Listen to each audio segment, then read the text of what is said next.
kebetulan saya ini kan sebagai karyawan di pemerintah daerah. Saya ingin menyampaikan terkait keberadaan Padepokan itu sendiri. Agar ini semua tahu gitu loh. Dan alhamdulillah saya ini sebagai salah satu pelaku sejarah tentang masalah Padepokan itu sendiri. Nah, sejarahnya begini, tahun 1982.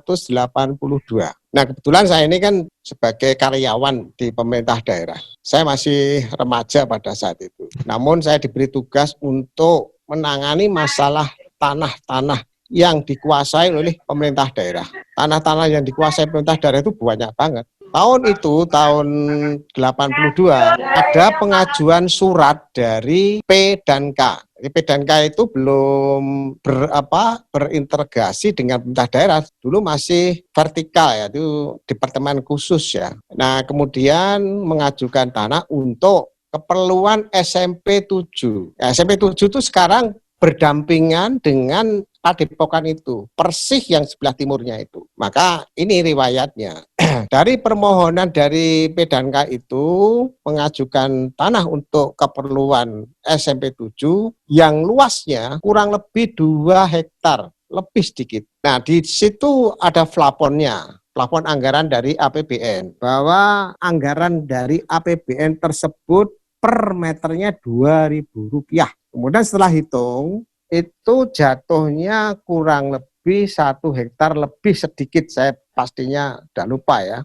Kalau yang dimohon itu 2 hektar tentunya kan masih kurang, anggaran itu terjadi kekurangan. Nah, kalau tanah-tanah negara, khususnya tanah bengkokan itu ada aturannya ya. Aturannya bahwa tanah-tanah bengkok itu kalau digunakan untuk pembangunan harus ada penggantinya. Karena tanah bengkok itu umumnya digunakan untuk kegiatan pertanian, sawah dan lain sebagainya. Nah, oleh sebab itu tanah yang digunakan itu harus digunakan untuk sawah kembali, artinya digunakan untuk tanah-tanah yang produktif ya. Itu aturan. Nah, disinilah mulai saya berpikir untuk berinisiatif bahwa tanah itu bagaimana supaya bisa memenuhi kebutuhan tanah yang seluas 2 hektar kembali. Maka saya coba untuk kita hitung. Kalau dari tanah yang digunakan, yang dimohon itu 2 hektar lebih sedikit. Nah, kemudian plafonnya itu hanya kurang lebih hanya 1 hektar lebih, ya, sisanya itu ada 9 ribuan, tidak ada 1 hektar. Ini saya mengutak-atik gitu loh. Maka saya buat inisiatif untuk bagaimana tanah itu bisa dikuasai oleh organisasi kita gitu loh. Karena ini kan murah banget tuh, Rp2.000, bayangkan. Nah, di sini saya mulai untuk membuat telan staf kepada wali kota pada saat itu. Nah, setelah saya ajukan nota dinas kepada wali kota, saya dipanggil. Tanya, ini gimana kok tanah kok bisa dijual, itu maksudnya gimana? Loh, ini kan plafon yang ada itu kan tidak cukup, Pak Wali. Bahwa kalau dibelikan tanah lagi tidak cukup, padahal luasnya jatuhnya kan berkurang gitu loh. Nah, terus ini maunya dijual. Iya, dijual kepada masyarakat. Loh, siapa sing tuku? Saya carikan Pak nanti. Padahal saya inginnya saya jual kepada Sejahtera gitu kan. Yang penting Pak Wali ACC dulu. Oh ya sudah, kalau memang ada segera aja. Ini saya setujui, segera nanti laporkan saya ya siapa yang beli. Udah, saya sewenang disetujui wali kota itu. Saya mencari pengurus ESA, ketemunya Mas Inggih gitu loh. Nah, Mas Inggih waktu itu ditugasi oleh Mas Tarmaji sebagai ketua DKP. Nah, karena saya ketemu Mas Inggih, saya buru-buru ingin segera ada surat masuk ke pemerintah daerah. Saya bilang sama Mas Inggih, ini ada tanah murah dijual, tolong segera ajukan permohonan, nanti akan saya proses gitu loh. Duitnya kok gampang, gampang, nanti gimana saya carikan gitu. Ya, wes, dia tidak mau membuat surat, ya sini kayak no tak tanda tangani. Nah, suratnya yang membuat saya ketik sendiri, saya konsep, dia tinggal tanda tangan. Udah saya bawa, saya ajukan, saya laporkan kepada Pak Wali. Dipanggil saya, Pak Wali. Gimana ini sudah ada permohonan masuk? Oh siap, Pak Wali ini sudah ada yang masuk ya, alhamdulillah gitu. Terus dan nanti saya adakan satu informasi ini kepada ESA, ya mudah-mudahan nanti segera terwujud. Ya wes, sudah jalan kan gitu. Terus berikutnya saya kepada Mas Inggih lagi untuk memproses kelanjutannya. Nah, kemudian Mas Masih dengar, niki kok ujuk-ujuk kok Mas Inggih mengajukan tanah. Nah, akhirnya dikit agak karena ini ada miss ya, akhirnya sampai ke Mas Imam. Terus saya dipanggil sama beliau. Saya, Mas Inggih, Mas Maji, Saya suruh menjelaskan. Saya jelaskan permasalahan ini. Saya tidak melihat dari siapa yang mengajukan, Mas. Yang penting ini dari Setrate. Jadi kalau memang ini di-handle kepada pengurus pusat, ya monggo saja, saya tidak ada masalah. Yang penting ini aja. Oh gitu, ya sudah nanti diambil alih Dik Maji aja gitu.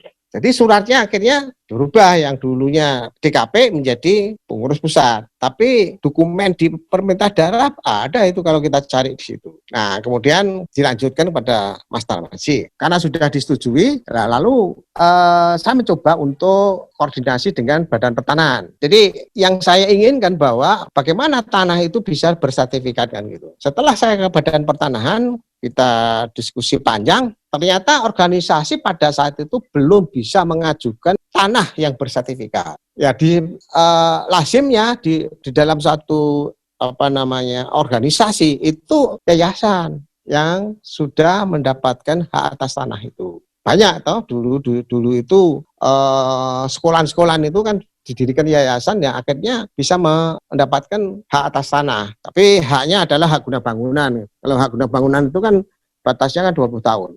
Tapi bisa diajukan kembali, diperpanjang istilahnya gitu. Ya sudah, karena petunjuknya dari Badan Pertanahan seperti itu, nah, saya langsung kepada Pak Wali, Mas Imam. Ya, masih ternyata nggak bisa organisasi mengajukan hak atas tanah.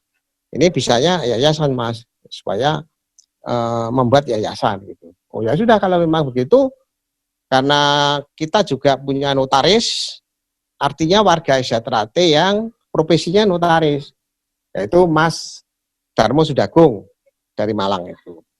Ya udah, akhirnya rapat ya, udah langsung diproses. Maka pendirinya pada tahun itu satu, Mas Yan Warno, kemudian Mas Tarmaji, Mas Imam sendiri, dan Mas Sugeng Wiono. Mas Sugeng Wiono itu Sekda Ngawi. Udah akhirnya didirikan yayasan itu, tapi konteksnya adalah sebenarnya untuk agar tanah ini berstatus atau bersertifikat kan itu.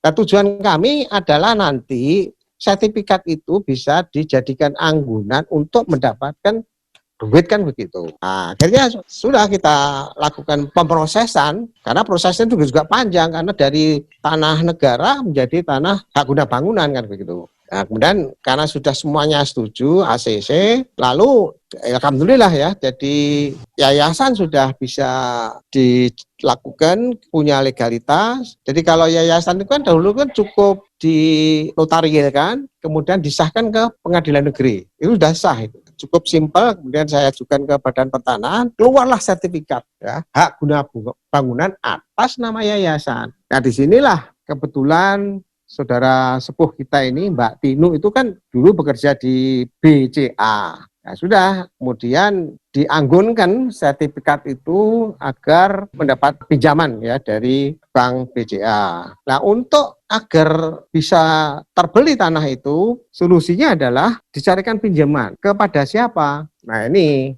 kepada Mas Nyoto. Mas Nyoto itu kakak iparnya Mas Isbiantoro, dalamnya Jalan Borobudur. Karena itu juga warga, juga saya itu kan pasiennya Mas Imam juga. Sudah, akhirnya dipinjami Mas. Waktu itu sekitar kurang lebih 10 jutaan lah. Yang sisanya itu kita carikan donasi. Banyak orang-orang Esa yang peduli menyumbangkan sebagian uangnya untuk, di samping itu juga ke cabang-cabang ya, Mas. Waktu itu kan cabangnya masih belum banyak ya. Itu ya tapi cukup banyak lah waktu itu. Kalau nggak salah sama 5 juta. Akhirnya dipinjami oleh Mas Yoto. Sehingga urusan dengan pemerintah sudah selesai kan gitu loh. Namun namanya pinjam kan harus mengembalikan. Begitu sertifikat itu dijadikan anggunan, maka karena Mbak Tinu itu juga orang bank, ya nggak begitu lama langsung itu bisa keluar duitnya itu. Sehingga ketika uang itu keluar, dikembalikan pinjamannya kepada Mas Nyoto. Nah, jadi sudah selesai itu. Disinilah sebenarnya proses tentang masalah tanah padepokan, sehingga kita semua warga Setrate, alhamdulillah kita bersyukur bisa mempunyai tanah tersebut. Kalau yang terjadi ada isu-isu bahwa itu karena jasa-jasa seseorang misalnya yang mempunyai adalah orang A, B, C, itu jelas hoak dan salah. Jadi seperti itu.